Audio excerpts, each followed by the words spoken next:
Hi friends.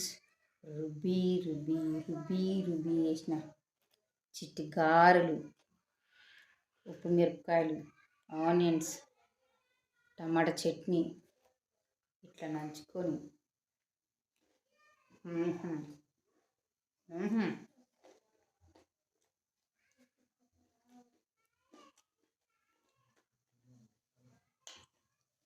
అంటే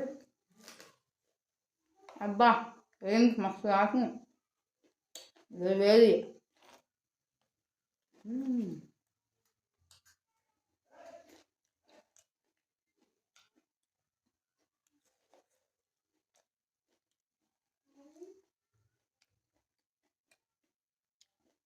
నిజంగా అండి, పాతకాలంలో రోళ్ళు వేసి ఉబ్బిస్తారు కదా, అట్లా చేసినాం. సూపర్ ఉంది విలేజ్ స్టైల్.